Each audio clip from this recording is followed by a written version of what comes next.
lumină pe cărarea mea. Ajută-mă să-ți fac doar voia ta. Lipește-mi, Doamne, inima de tine, să te poți vedea, Doamne, prin mine. Fii lumină pe cărarea mea.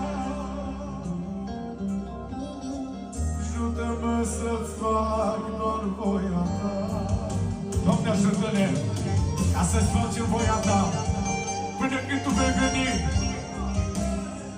Ești cel mai fericit atunci când îl ai pe Iisus în casa ta, în corabia vieții tale.